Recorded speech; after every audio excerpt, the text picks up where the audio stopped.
Good evening. 9 o'clock on the dot. Here I am, Una with her live storytelling. So I'll just wait until I see some eyes before I begin. It's the last day of February, which is hard to believe. So the month has flown, but it's been good. It's been very, very productive. Hi, Sarah. How you doing? When you come on, please say hi. Thank you, my sister. You know how punctual I am when I go on my lives. So, welcome. How's it going? Sláinte? Jamar tattoo? I see 2 eyes. If you want to say hi, please do. If you don't, that's okay. I hope you enjoy the story. So how has your month been? I haven't been in here for a month. I don't know about you, but February. Hi Vivian, how you doing? Good to see you. February has just flown by. It's really hard to believe. So the ones that are, Sarah, you're an hour ahead. So it's 10 for you, so thank you. Vivian, I know it's school night. School tomorrow. So school for tomorrow as well for you, Sarah, for Olivia. So I'll hang on a couple of minutes before I start. So I'm still in Ethiopia. I'll wait till a few more jump in before I begin. But for Sarah and Vivian, thank you. I'm still in Ethiopia. Well, technically I've actually moved on to typing up Angola. So I'm on my 3rd chapter. Hi Nana, how you doing? But I've actually renamed them because my first chapter is Belfast. Of course, I have to do a chapter of me, where I came from, why I wanted to do this as a career, and then jump into Afghanistan. So tonight it is picking up from where I left off the end of January, which was arriving into Ethiopia, which was arriving into the African continent. And is that Mum and Dad? Maura and Pierce are on. Wow, fantastic. Mum and Dad, welcome. It's a real family affair tonight. So last month I had just arrived into Ethiopia, so I described that, getting into the airport, what it was like, how different it was. And this time I thought, I have 2 entries.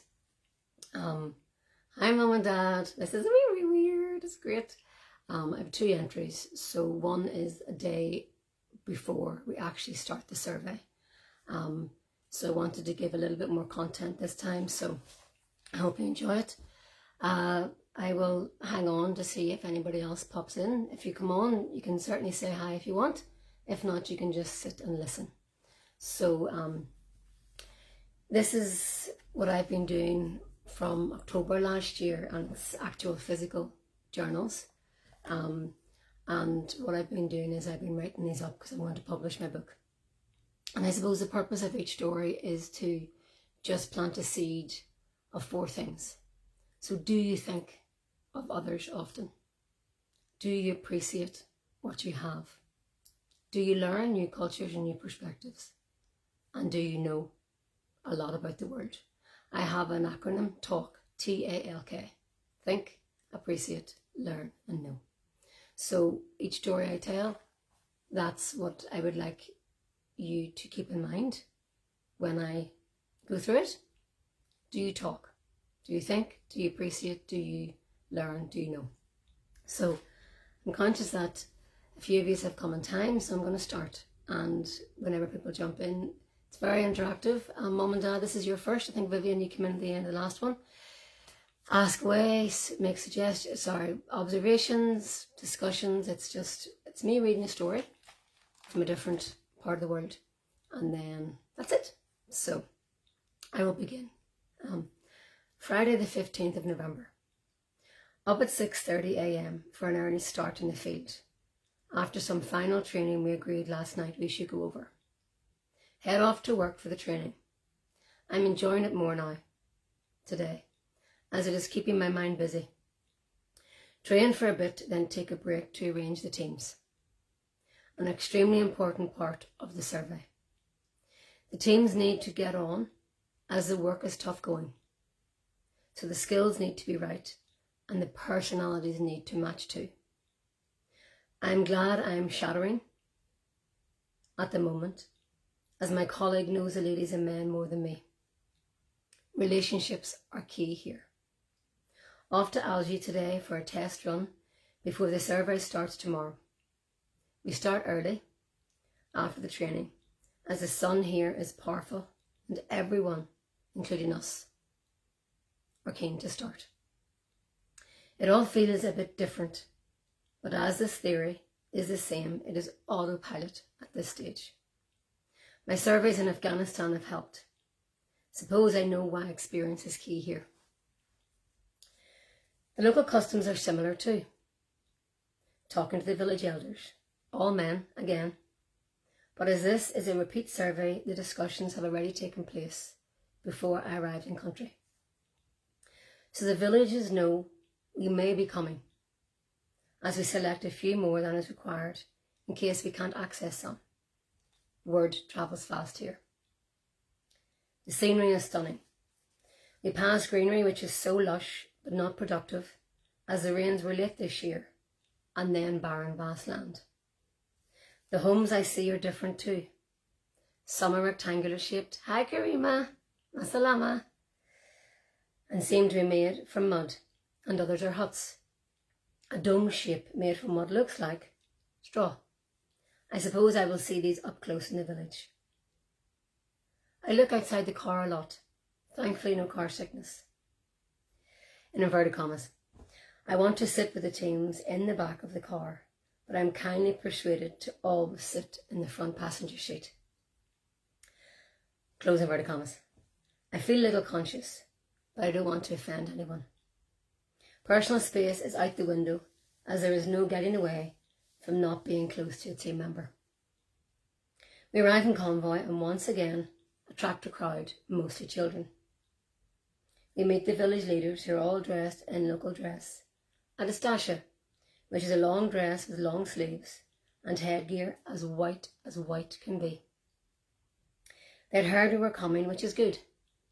We talk for a bit and a crowd appears around us very quickly. The older boys in the village almost swat the children away like flies when they get too close to us. I smile at this, as I would be the same. All is explained, the why and what, in the local language, and we get to it, with an audience of course. Some of the locals help with carrying the equipment rather than the team members, and there is no objection. This is the village's way of saying thank you. I take it all in. Here I am on the African continent. The houses are different, like I saw before. A stark difference. In this village there are huts, a dome shape made from branches of trees and dried long grass. They are light brown in colour and are very basic. Some have gaps in the roof and walls. I can't imagine living in this hut with my family. We would kill each other. Sorry folks, it's just so small. That is stupid to think, I know, but I suppose it is not what I'm used to.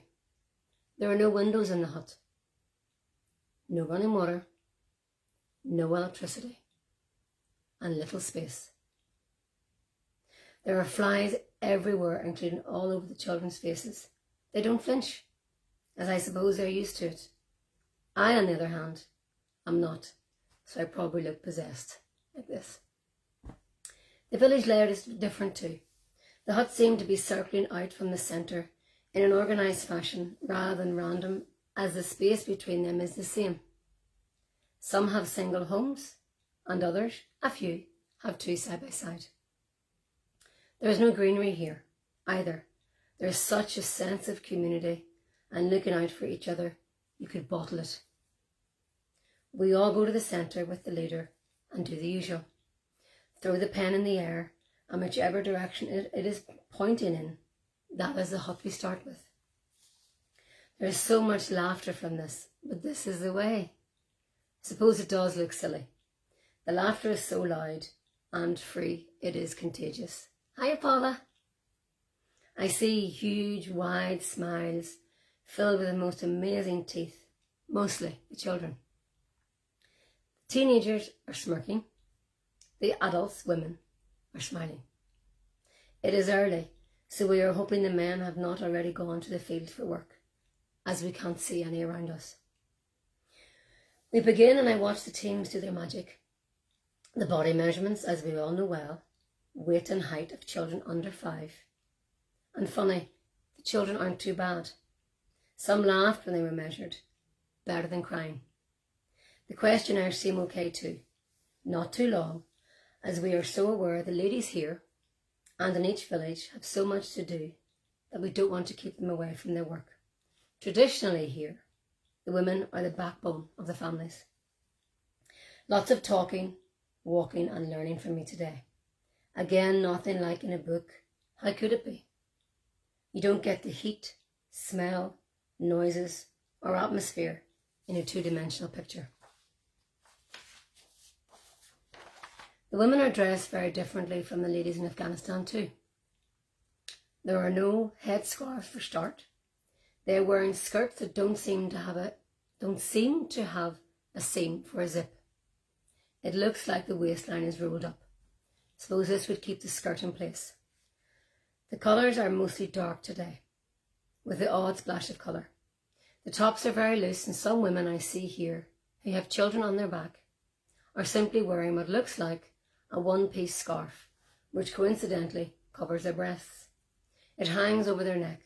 I assume it is brilliant for breastfeeding. No nursing bras here. As I walk and supervise the team and observe it all, I see babies who are nestled securely on their mothers' backs, wrapped tightly in cloth, being brought from their backs to the front, and the baby just latches on with ease. It is warm here, so I suppose the dress is appropriate too. Hi Steve. I'm going to read that at the end if that's okay. Thank you so much for being here. It's good to see you. The day is a success. We all are happy with the practical and the village is happy with their presence. A practice is vital. Before we head off, I surprise the local children by taking pictures on my camera, and they can see their reflection on the back of my camera. I don't have a digital camera yet. I will for Angola. The children laugh and squeal as they find their reflection funny. I join in, and they love that. Head off, and we are home for 6 p.m. I am beat and in need of a shower and dinner. More survey talk. Hi Rosalind, how are you? Good to see you. Where am I? More survey talk, confirming details for tomorrow as we start for real. And I am in bed for 8:15. Well, I'm up at 5:30 a.m. tomorrow for an early start. Early start, early finish, as we are mindful of the power of the heat from the sun. I've used so much sun cream already. Thank God gold have baseball caps this time. No running for me either. No running for me for another week. I must get into a routine soon, as I know how good I feel when I exercise. Climb under a mozzie net under a few very heavy, thick blankets and fall asleep to the sound of the crickets. Saturday, 16th of November, Day 1 survey. Up with the sun streaming in through my metal shutters and my alarm I set. Can't sleep in today as it is a big day. Up at 5:30 a.m. and leave at 6 for the office, a short stop away. The day is clear, cool and quiet. The soil is wet and the smell is calming. The coolness deceives me each day. This place gets so hot when the sun is high in the sky. A different heat from Afghanistan. I am pleased I have the heat experience from there, but it is still hot. The survey goes well. We gain access. The villagers are helpful. The children are mostly okay, and the teams all get on with it. I am impressed with the efficiency of the measurements. I believe some of the surveyors have done a few surveys before this one, and it shows. I watch and learn, as I don't want to get too much in the way, as I need a translator for one, and there is enough attention with the survey, never mind me looking and sounding all different. It is a long day though, with no lunch. I need to plan better. I have enough water with me, but food I don't. I meet members of the Kariri tribe as we are in the Afar region. As we park under a tree for shelter during the lunchtime sun, They appear from nowhere. They want to speak English to me. And it is perfect. A small crowd of young children appear around us, and I take some pictures. Everyone was okay with me taking pictures. I always check. The young boys hold up their books for a picture. A few of them are wearing trousers and t-shirts, but one is dressed in his traditional dress and carrying a stick. I think it might be a cane. He is wearing what looks like a white blanket, full length, and is knotted at the neck. He is very proud looking.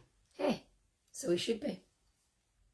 I take pictures of them, but not of me with them, as it wasn't suggested by them, so I didn't suggest. I get to know the looks and the atmosphere around getting into pictures or not. This was not an issue I needed to think about in Afghanistan, as I usually wasn't asked for pictures. I was the one always taking them. The teams work well with me and my colleague supervising in a respectful, you know what you're doing way. We are busy at the start when we introduce the survey, the why and the what and what might come, and then we step aside and let the team get on with it. I do step in sometimes when I know the village and the children will be okay with me. Back to the officer 5, hot, bothered, hungry and pleased. Day 1 is complete. Mum and Dad call me and all is good at home.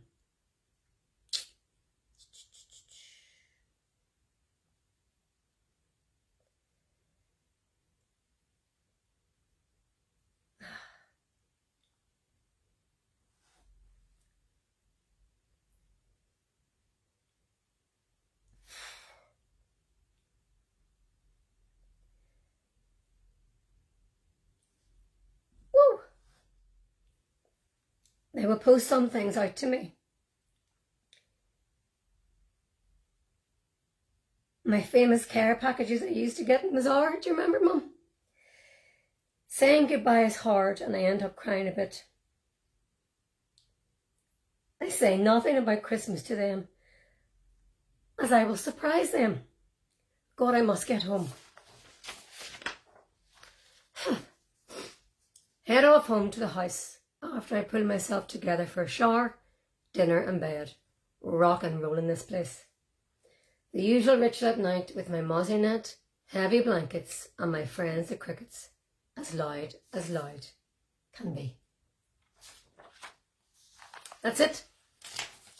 So, hope you enjoyed it. And the fact that my mother is online and my dad is online made me tearful. The phone calls were always hard. So that's my story. So Steve, I want to read your comment. Wow, fantastic introspection. Love that you have captured so many details of culture, community and the beauty of it. Lovely. Thank you so much, Steve.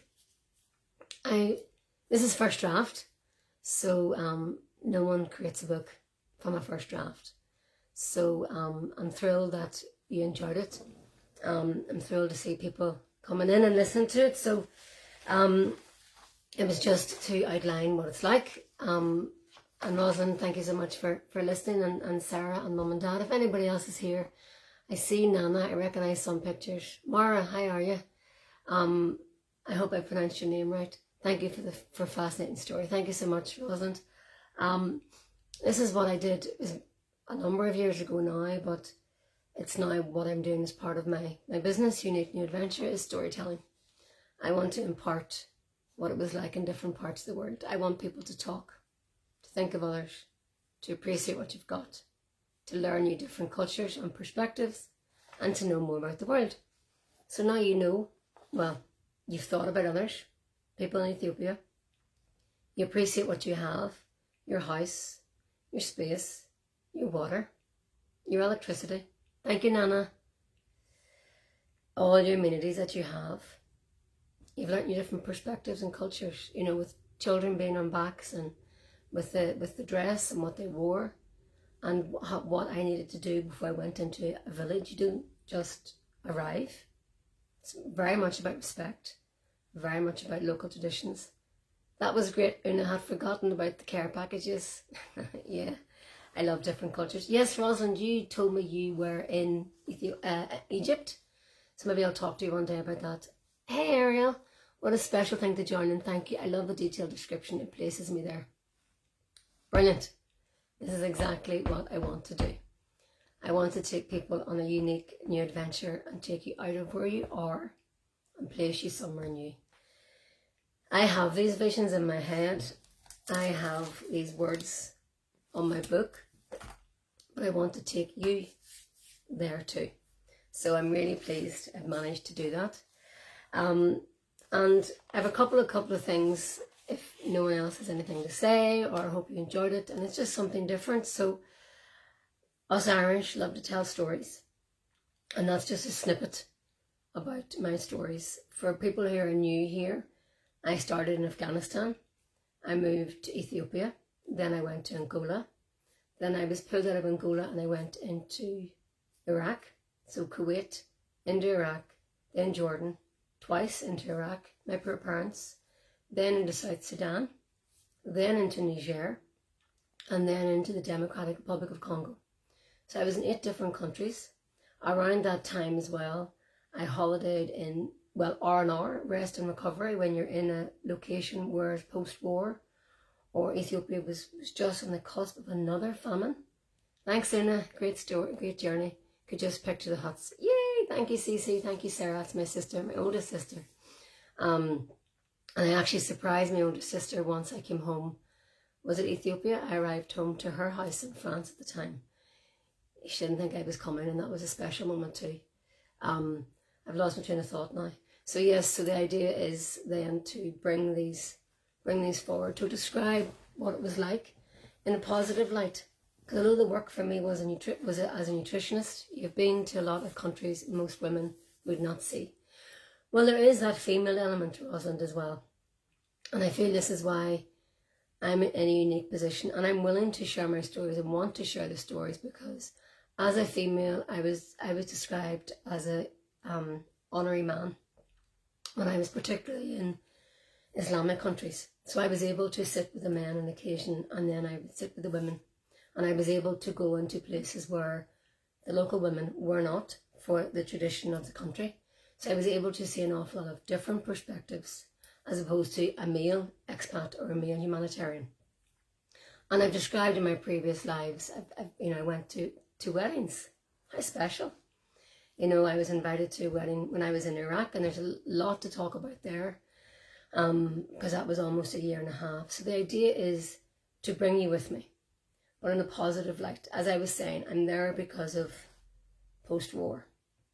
I was in Afghanistan 4 months after the fall of the Taliban, and the country was still shaking.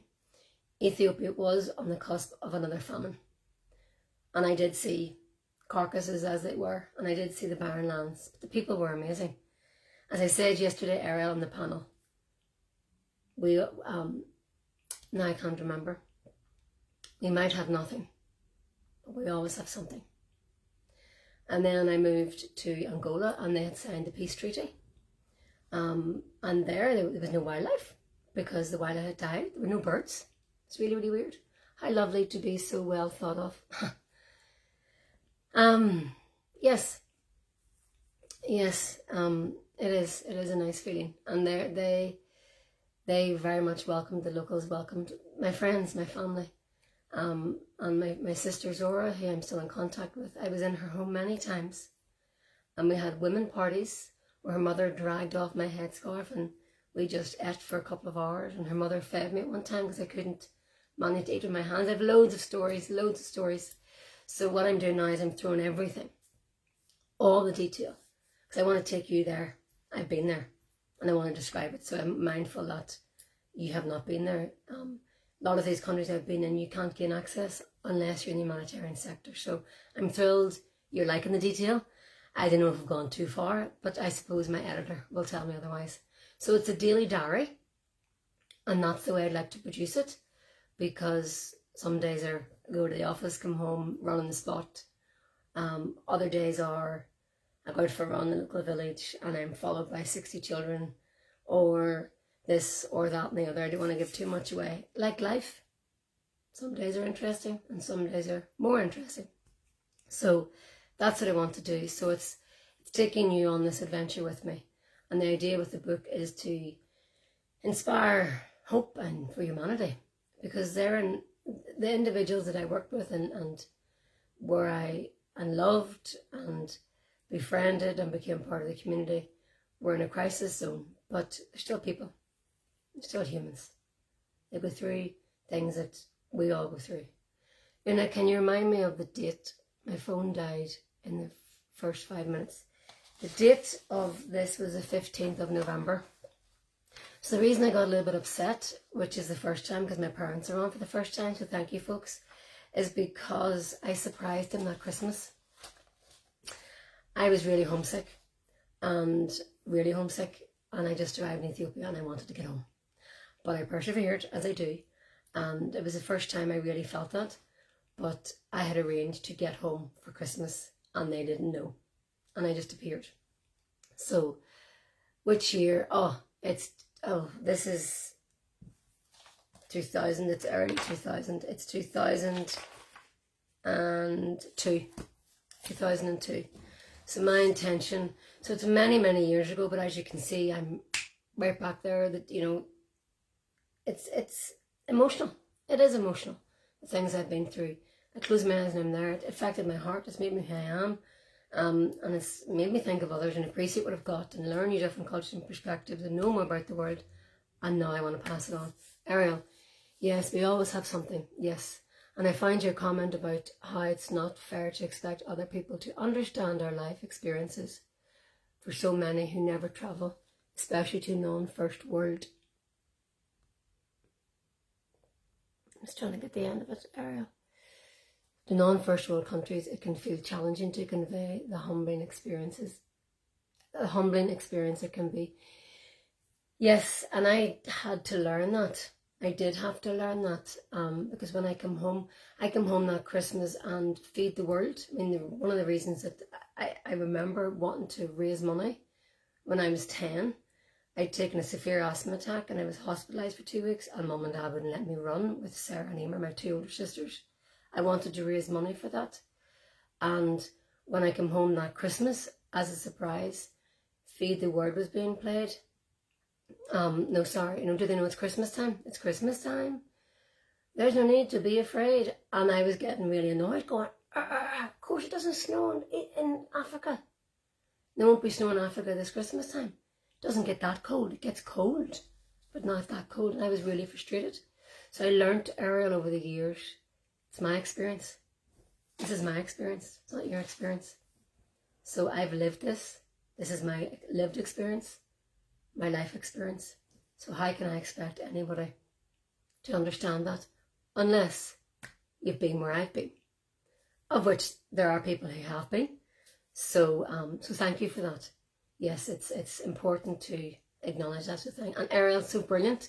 Ariel is one of the, yesterday, Friday, some of you might have known that I launched my second anthology, and Ariel is one of my new book sisters from America, and we launched our anthology, Break Free to Peace, Love and Unity, with C. McGeary, and we are now all international bestsellers. Woo-hoo! So Ariel saw my group and joined immediately and just loved what I'm doing and the stories and where I've been and the experiences. We're very like-minded. So Ariel, thank you so much for joining. I'm really, really flattered. I just do want to read a poem out that I feel that we all need, and sometimes I need to think more about this too. It's entitled Compassion. It's actually in the book, in my chapter. And I'm an aesthetic poet as well as a free-flowing poet, and I discovered this in October. And this is called Compassion. C is for the care we pass on to others. O is for the observations we learn from our brothers. M is for the minds we want to broaden. P is for the passion we now need to draw on. A is for the advancement we all want to make. S is for the services we need to take. S again is for the sorries we have committed. I is for the invitations we have omitted. O is for the opportunities for us all to learn, and N is for the networks we all yearn, or new groups. So thank you so much. I do want to plug three things actually. Just my good friend Holly, and I know that some of you have been on and Holly's been on. Holly also published her book yesterday, Keep Moving, Creating a Life After Loss. So I'm gonna put a link into Holly's book. Holly published that. Holly and I met in a castle a couple of years ago, and she just published her book yesterday, so I want to plug that. And the other thing I want to plug is this book, and it is The Humanitarian Journey Man, and this is my friend Philip Jones. Long story short, we've just reconnected after almost 20 years. We worked in Iraq together. Interestingly, the page holder is a little thing I got from Niger. It's metal, and it just slides into the book. So loads of artifacts like that. Again, very tactile and very practical. Very basic, but very useful. This is Phil's book, and it was launched a couple of weeks ago, and I did put in the group that I'm going to have an interview with someone, and it's Phil. Phil, this is what I want to get. I will have my book, and I'm writing my book to get it published, to spread my message of hope and generosity and life beyond what you perceive a country to be. There are perceptions of Afghanistan, there are perceptions of Ethiopia, of Angola, of Iraq. There's an immediate perception. I want to quash that. There's music, there's culture, there's carpets, there's languages, there's passion, there's food, there's family. There's so much that isn't talked about, but I want to talk about it. So I'm going to have Phil in for about 20-25 minutes. There is a date in the group to just chat about his book and help him promote his book and his stories, because he was a humanitarian like me, and we were actually neighbours in Nasiriyah in southern Iraq, which is very, very close to the front line at the time. And I was in a month after Saddam fell, so the place was shaking. There's a lot that Mum and Dad don't know, and they will learn in this book, because I obviously didn't want to tell them the true story. How could I? So let me just read. I've read that. Thank you, Sarah. Congratulations on the book success. And yes, thank you, Steve. It's I'm thrilled. Really, really thrilled. We all are. Ariel, aren't we? And it's a real honour to be in a book with so many wonderful authors. And they're all so far away from me. Not one of them. I'm the only Irish one. I think the majority of them are American. I know Seema is originally from India. So I suppose she's not American, she's Indian. I've never met them, but I've connected. The power of technology. Funny, I was talking to Mummy today, and we were talking about that. So many people I've met. Phil because of the internet. I've met Ariel because of the internet, and you can dial in and you can listen to my stories because of technology. So that's it, folks. It was that's it. It was simply to come on and tell a story. This came out of a conversation with my daddy. Actually, in September last year, I was on the radio talking about the all-female Afghan orchestra. I work as an independent with Beyond Skin, and we're trying to get the all-female Afghan orchestra over to Ireland, the island of Ireland. And they wanted to interview someone who'd lived in the country, and I did. And you all know I love talking about it. I'm actually talking about, Steve, plugging your conference on Thursday. 2 parts, the 4th, I think, and the 24th of March, about women in leadership roles, and my experience is what it was like internationally, because I have the duality of being from here but having lived and worked away, and now I'm back. What it was like as me to work in those countries. So that's all because of this technology. So I hope you enjoyed it. I come on every month, the last day of each month, 9 p.m. on the dot. I know it doesn't suit many of people in here because of the time zones. But for now, that's the time. So I will be in live again with Phil, the Humanitarian Journey Man. And,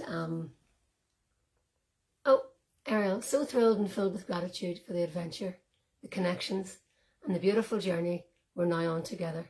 Love you. Here's to your unfolding writing adventures. Thank you so much, Ariel. Thank you so, so much. It's very, very kind of you and very, very thoughtful of you. And I appreciate it, and I appreciate you. And lots of love. So, thanks and good night. Yes, thank you so much, Sarah. So I'll see you again mid-month with Phil for a little chat about his book, because he has stories too, but he has a book. I haven't got my book yet.